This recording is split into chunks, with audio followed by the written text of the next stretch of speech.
Any questions you have, I'll be able to answer. We got 27 minutes, and I'll do my best to Yeah, answer sounds good. today. Yes, I'm from Brazil. I did move to US about half of my life I spent in Brazil, half of my life here in US. Hmm. I am older than I look. I I'm 44, so 22 years in Brazil, 22 years here, Right. literally half. And moved here just to study English. I Really? I knew basic stuff like what's your name, Yeah. name is that kind of stuff. And then hands-on learning English for 6 months. Then went to college and graduated in college. Got my master's and Right. masters and started my career here, built my family here. So yeah, 22 years. That's awesome. And were you nervous when you made that transition from, because I'd imagine it was going into college, so you were what, 18, 19 at the time? Yeah, no, I was actually. So I started college in Brazil when I was 17. Oh, over there in Brazil. Yeah, so I did college for 2 years in Brazil, from 17 to 19. I was studying to be a civil engineer. Right. And I stopped. I served a 2 years mission for my church. When I got back, I was 22, and that's when I moved to US. And that's when you moved to the US. Yeah, technically, kind of reset it a little bit later in life. So 22. That's awesome though. That's still neat. Don't regret I'd it. imagine still being 22 years old, you were nervous, right? Yeah, it was to completely different country. Yeah, definitely. I like to tell people that being an immigrant, like being an entrepreneur, it's just it's all you have a vision, you have a dream, but it's all about faith and work. Yeah. And yeah, it wasn't fear, it was excitement, but I also was like, I'm leaving my family again. I don't know I know a few people in this country, and right. The language, the culture, and all that. So I was ready for the adventure. It was just like, it was tricky. It was still hard. No, I'd imagine, but that's good. You were open-minded when it came to moving. Yeah, my mission that I served kind of prepared me for almost anything in life. Really? I was ready to rock and roll and get married here. Hey, and now you're here. Man, then I look back, I'm like, yeah, that was nothing. Right? It went by fast. Kids. Like to grow a business, 4 kids and all that. Yeah. It's much harder right now. That's awesome.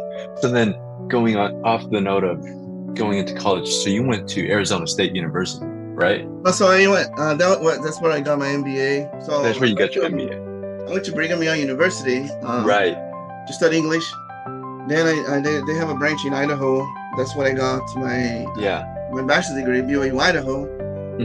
And then I went to, at that time was called, it was only Thunderbird, the School of Global Management. It was the #1 MBA in the country. Then ACU, on my last year of my MBA, ACU bought Thunderbird. So by default, we became part of ASU. Y'all became part of it. Yeah, so I have like 2 big alumni groups, right? I have the Thunderbird and I have access to that's neat. Alumni. Yeah, that's how my relation to ACU is. I see. And then what was that transition for you like whenever, after you graduated and entering the workforce? Did you find it particularly difficult or? Yes, I mean, actually, after my MBA or after my undergrad? After your MBA. Okay, so yeah, funny fact. I have been coaching people for a long time, helping them get jobs and stuff. So I did that during my MBA. I helped a lot of friends get jobs. But when I graduated from MBA, I didn't have an offer. It was so odd, yeah. So it was really hard. I had multiple offers from internship, and then when it came to my MBA, I didn't have an offer. I was trying to transition to an HR, human resources career. So I only applied to the top HR leadership development programs in the nation. They have only a few. I got to the final rounds of a few, including like Intel, Microsoft, General Mills. I flew all over the country. Right. But I didn't get an offer. And some stuff. And then I decided to open a business. I decided to join an incubator with a buddy. Trying to open my own business. That didn't work for multiple reasons. And then I just moved to Texas. And I decided to do my own thing. Build my own financial Yeah. initial cracks, and that's when I got a job at New York Life. Oh, so when is it that you kind of started breaking into the tech sales? Yeah, good question. So I was in New York Life for 2 years. Yeah. I was doing well. I was excited. However, it was taking time to build my, what we call it, financial portfolio. Oh, your portfolio? Yeah. Yeah, and then some months I'll make a lot of money, other months I'll make nothing. And my wife, I was gone at networking events, training or anyways, it wasn't like the regular 8 to 5, none of that. So I was bringing a lot of stress to my life, and for sure, I decided, okay, I can just find a job in corporate 8 to 5, and I decided if I go to corporate in America, I'm gonna go to technology.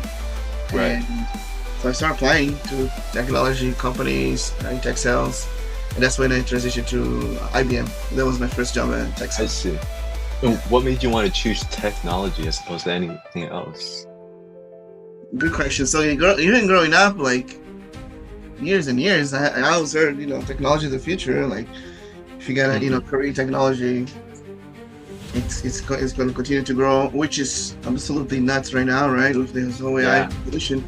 So I always knew, and during my MBA, studying, researching multiple industries, I always knew that technology was the industry to be.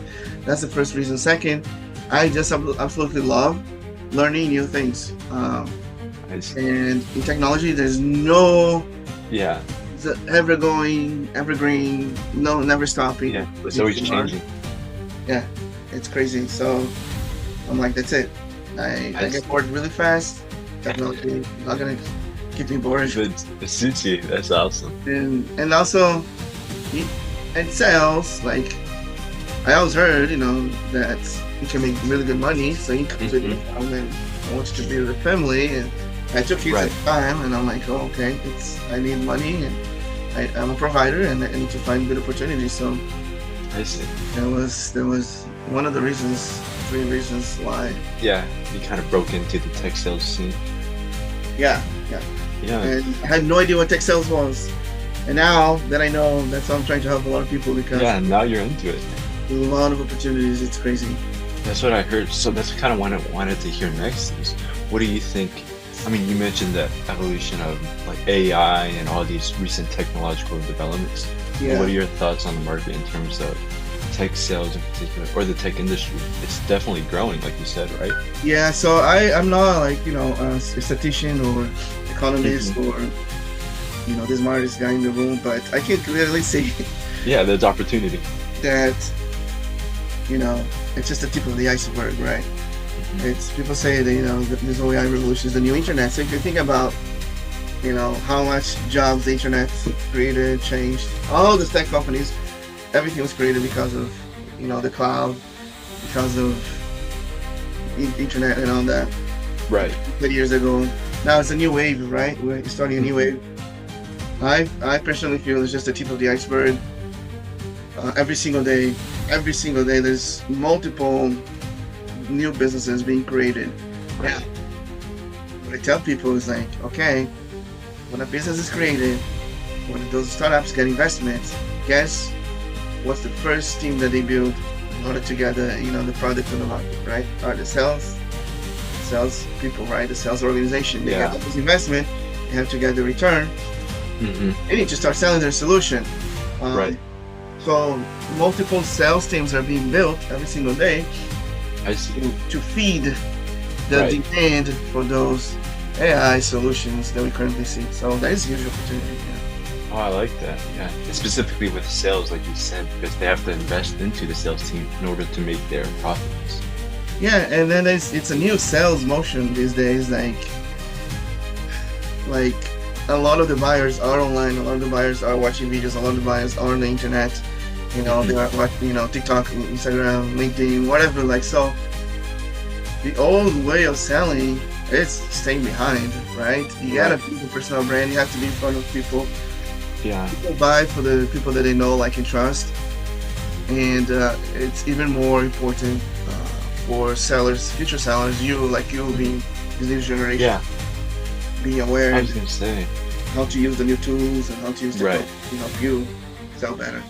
For sure. And so, what do you think are some of the pitfalls, or I guess weaknesses, that my generation in particular has when it comes to either breaking into the tech sales industry or even just getting a job after graduating?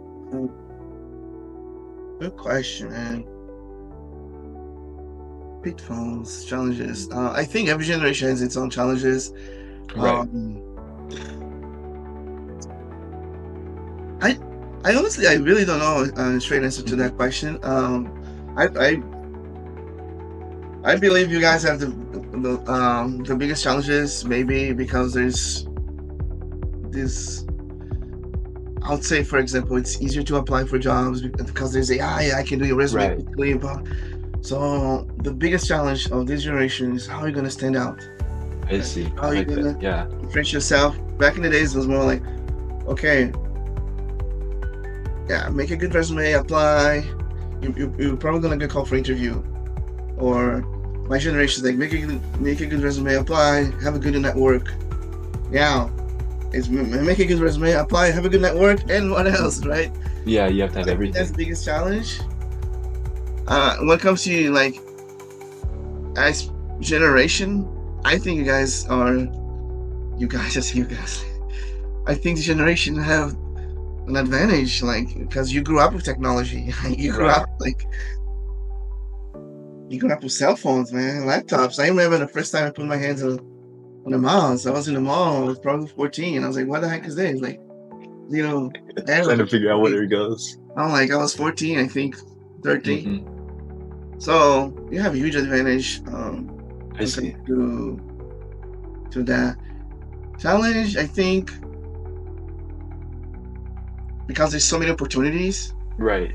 Hard to decide. Or one opportunity for like a month, 6 months, and then you might not like it, and you want to jump right away. So like kind of stability, but that's fine. Like, I mean, if you don't like something, it's not a good fit, just right. But that could be a challenge as well. I see. No, I think you brought up a good point, especially when it comes to everybody trying, because the market is now so big, because everybody's trying to get a job. And like you said, with the technologies, it's easier than ever to fill out an application and submit it. So you really have to go the extra mile, whether it's building your network, building your brand, or even doing touches up on your resume to actually stand out amongst the crowd.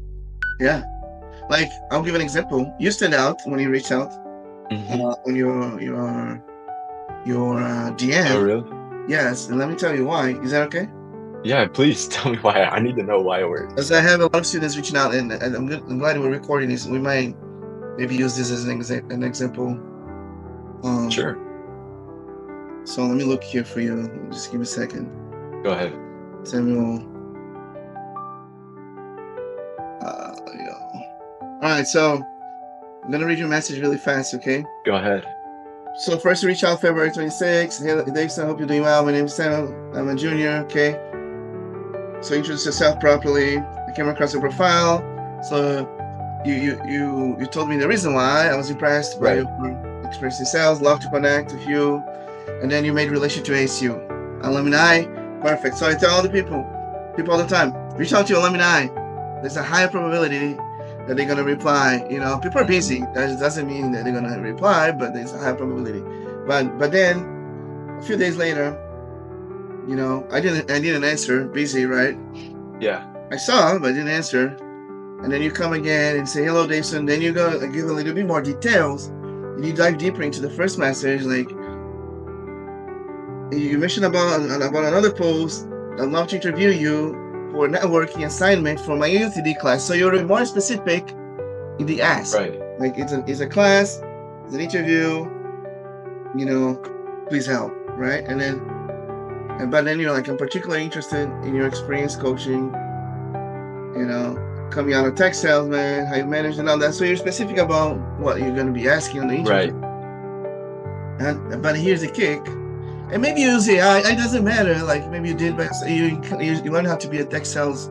You probably did AI here. It's totally cool, but you did the right way. I understand you're busy, but if you're available, I'll really appreciate the opportunity to chat briefly, physically or even virtually. So you give me multiple options, but also you gave me a way out. Like, hey, if you're busy, it's okay. A lot of people, like, they reach out, you know, like, hey, can you meet this time? Like, hey, I don't even know you. Like, I have friends reaching out to me. I don't even have time for my friends. How am I gonna make time, right? Yeah, so that was your messaging, man. That differentiates. So you stand out. So keep doing those things. Yeah, I appreciate it. Keep using AI, whatever you're using. Yeah, no, for that line, actually, I came up with that one on there. So see, like, your mindset's different. So I'm on, like, I'll tell you right now, like, all the students who reached out, you would not believe the message they sent. Like, I don't want to embarrass nobody here. Right. I'm giving this example because that was a good example, and we're recording this. Sure. But and then I just, hey Samuel, let's chat. I just dropped my Calendly, which I don't drop to everyone. Right. It's precious. It's and I charge a lot of money for coaching. So I understand. Yeah. No, again, like I said, I really appreciate it. That's good to hear that I did something right when it came to reaching out. So keep doing that. Yeah, for sure. I appreciate it. And so, yeah, like I said, it's for the assignment. And I really want to, because something I'm not sure if you know, but this summer I actually landed an internship at Palo Alto Networks. Perfect. And so part of it's a corporate sales internship. So I want to kind of dive into, or at least prepare myself to maximize that opportunity the best I can. I love it. You want a recommendation? Yes, sir. All right, go to your junior, right? Yes, sir. So I have mentored a lot of students during my life. You're like the top 5% of all students in the entire, community. You were doing internships. Not only you're doing internships, you're networking with people like me and professionals in the field. You're ahead of the game, man. Like, you have no idea. Now, you got a really good internship, and you're only a junior, so go crush it. Now, on your, and that's gonna open doors for your senior year. In your senior year internship, you go do the internship, find a good one, and leverage the one you're just gonna do Palo Alto. But 80% of your time that you are in the internship, 20% do your project. Don't slack. Do whatever they ask you to do. Right. 80% of your time, or even 50%, network. Really? Crazy. Every day, meet 1 or 2, 3 new people from the organization, and I guarantee you 100% you're gonna get an offer as you get out of college. Interesting. Like, maybe 99.9%. Okay, because I'm not, the god of that. But what happened is, I say that because some students, they get really good internships, they get super busy with their project, and they're killing it, and then they end up not getting an offer. The network is more important than your project. I see. Just think about that. Connect with a bunch of people. Because you're an intern, more people are going to open doors to talk to you, have information interviews like this, and you're going to be able to stand out from all the other interns. For sure. Who are killing on the project. Don't slack. But don't try to be the best one in the project. Just best one. Try to network as much as I can.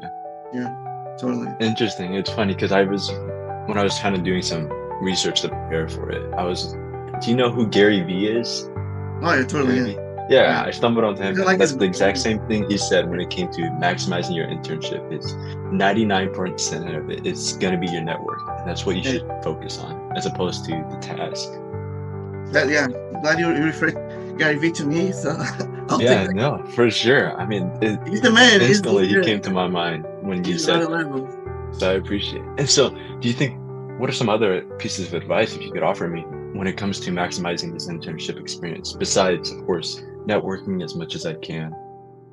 Yeah. Are you talking about Palo Alto, right? So yes, sir, with Palo Alto Networks. The other thing I would do. So, what do you want for this internship? What do you want is come out with at least like 3 big stories. Stories. Okay? Yeah. They want to put in a resume. So what I mean by story, it was so every day have a journal. Okay, have a journal every day before you go home, before you close your laptop. I don't know, put your headset, whatever, zone out, 5-10 minutes. Write down something they learned that day. Could be anything. If you didn't learn anything, say I didn't learn anything, whatever. Have a journal. Your goal is to like, shoot, oh, this was a good learning experience. And you write down. Yeah. I say that because if you don't keep that record, you're gonna get towards the 3 months internship, and at least my brain. Yeah, it can't keep track. I just don't remember stuff, man. Like if I don't and you want to look for what I call stars. You want to look for good stories so you can put in your resume. So well, today there was a situation. These are all those things that I did. My manager asked me to do this.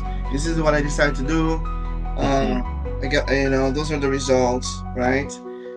It doesn't have to be for that specific day, but maybe you work in a project for like 2 weeks. Right. That day was the conclusion. Write it down because otherwise you're gonna forget. I see. Network, but have like at least 3 stories that you can use as you're gonna leverage to get your next internship, and as you're gonna leverage to get your offer after college, right? Right. That would be my number 1, my number 2 recommendation. Yeah. So to network would be the first one, and then you said the second one is to write down your 3 stories and journal everything that you do. Journal every single day for 10 minutes at least, and then someday you're gonna be like, oh, this is a cool story. I want to use that for my resume, right? Like anything that's helping people make more money, people save time, right? More productive, things that you can measure. I see. Results. Not like, oh, this is what I did, and I really like it. No, this is what I did. This is the results that I brought to my team, to my manager, to my organization. Those are the rewards and the prizes that I won as a result, that kind of stuff. Right. Tangible. Yeah. So make sure that it's measurable and then it's also tangible. Then of course the impact it gives to the organization or the company. Impact. So 3 impact stories. 3 impact stories. Yeah, let me write that. Seriously. Yeah, I'm trying to write down everything too. Oh yeah, I'll send you the recording once I'm done. No worries. Yeah, I appreciate it. For sure. Okay. I mean, you kind of helped me out here a lot. Again, I appreciate it. You gave me a lot to think about. So, like I said, with this internship, my goal is to try and maximize. So whether that's preparing, again, with calls like these, or even reading sales books and stuff like that, just really trying to maximize the whole thing and just leverage those opportunities and those networks to kind of take myself to the higher level, just like in your coaching. Yeah. One more advice then to close here. Palo Alto Networking, right? So they're big into security. So there's 3 areas that you want to focus as you move forward learning. Like you can nail down, learn a little bit more. One of those 3 areas, you're set for tech sales, right? 1 is AI, obvious. Okay. 2nd is data, and then 3rd, security. Okay, they are all interconnected. They're the future. Now, Palo Alto Networks. Learn anything that you can learn about security, cloud security. If you can get 1 level ahead of other people in knowledge, you become an expert, right? So I see. You don't have to be, a cloud security engineer, but you're gonna know more security than the general population, right? Do courses on free courses, access their free training, whatever they give to you. Maybe try to get 1 certification that they have or something that will validate your knowledge. That you can show, that you can prove in your resume, in your LinkedIn, as you interview moving forward. Because there's going to have a lot of opportunities in tech sales security. And if you work with Palo Alto Networks, that's a huge edge. I see. And then kind of getting certifications or taking these trainings, of course, with the company stamp on it to make it even shine brighter. That's what you're saying. Yeah, 100%. It can be from Palo Network. It can be security training from Google. It can be from IBM. Just do as you are doing internship, start a course like cloud security or Microsoft. Maybe any forget a certification, an official certification. Even better. For sure, man. I appreciate it. I appreciate it, Dayvisson.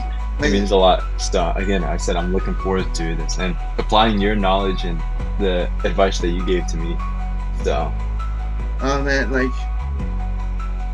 yeah, I mean, keep following. Like, I drop a lot of stuff online. For sure.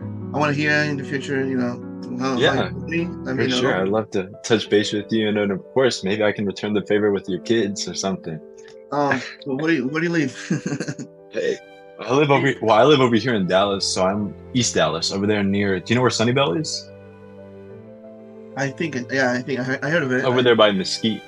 Okay, Mesquite, yes. Yeah, so I'm over here in East Dallas. Close to the DFW, Coppell.